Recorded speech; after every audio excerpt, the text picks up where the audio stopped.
Hey, this is the author of comedies. You probably saw my video, or maybe you didn't. I don't really know. It only got about 4,000 hits, but that was right when YouTube was just starting out. So I thought I did pretty well. I mean, it was kind of viral for the time. But that was about Confessions of an Internet Don Juan.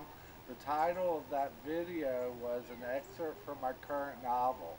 Well, I've written another novel called Don't Cross the Devil. This is it. I'm not going to read from it because it's not really a comedy. It's more of a drama, and it's kind of interesting. And I thought maybe you'd like to pick it up. It's at Amazon.com and BarnesandNoble.com and a whole bunch of online retailers. Or you can order it through a bookstore. You have to prepay though because it's self-published. I'm self-published, but it's good. I'm good. I'm not a hack or anything. I'm good.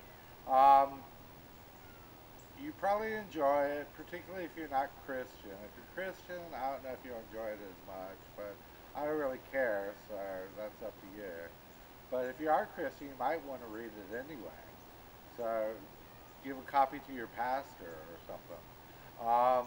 It's an ebook too for Kindle. You can download it for Kindle. It's $9.99 on Amazon if you get the ebook, which is cheaper than buying it used or new on Amazon. But on Amazon, if you want to pick up any of my other books, like Confessions of an Internet Don Juan, or The Stone Cabin, or For the Love of a Madman, you can get free shipping if your order is more than $25, which is a pretty good deal because it saves you about $4. And this is all just a promo. But there's more to come on my next book. I have another book coming out soon.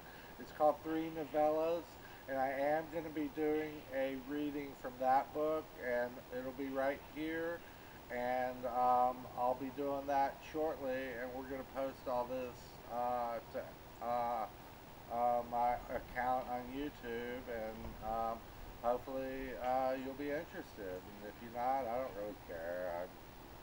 I'm just kind of. This is my fifth book. It's titled Three Novellas. It's written by me, Cameron H. Chambers. I'm going to read an excerpt from it.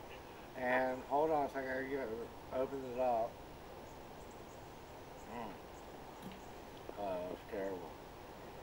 Alright.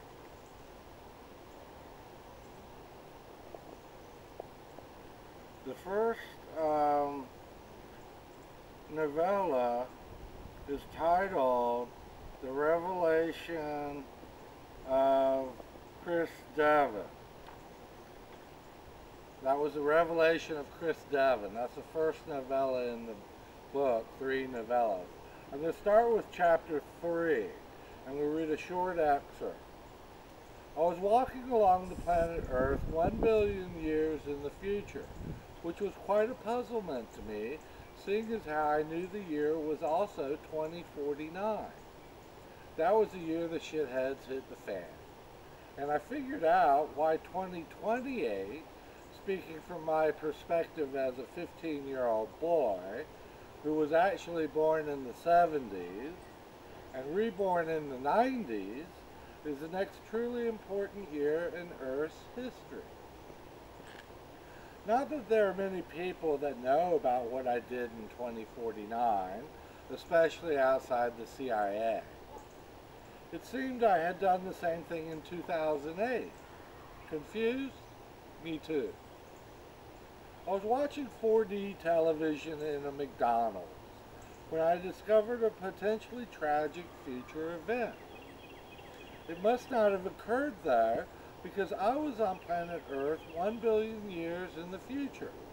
The year 2028 is important because that is the year we can determine within the next 7 years if a huge asteroid is going to impact the planet's surface or not. Anyway, I was next outside the McDonald's and nothing had changed on Earth in 1 billion years, except television reception had improved dramatically. It was freakish, like some sort of parallel existence for the planet. Or I was simultaneously in two universes. The one where my consciousness lies and the other a parallel one for the events of Earth as they had happened for billions of years. Maybe that is the key to time travel, being in two universes at once. I've been traveling by car all over the southeastern United States, and I must have slipped into a wormhole. They are more common than people think. Oh, I see where it went out. And I believe not just at the end of black holes. I can't substantiate that comment though. I'm no physicist, believe you me. I saw people in cars shooting it out with invisible death rays, but the same people in the same cars kept parading through the drive-thru. Nothing seemed to be getting accomplished, and I was interested in watching the final battle on Earth, but this could not have been it. Mexico had invaded and was winning the battle. There were shitheads that were local boys and girls, and I guess some of the goddesses were in town. I might have been in Shreveport or Tallahassee. There were observers there as well. They were invisible as clearly as I could tell. I was meant to watch, and Jim Carrey was there, and some other dusty-looking man who looked like he'd been on the Time Warp Road quite a while. He needed a shower badly. I watched him depart through a bus stop. It reminded me of Doctor Who and his telephone booth. The dusty gentleman asked me if I cared to join him, but I could not be sure I was from his family. It might have been a trick.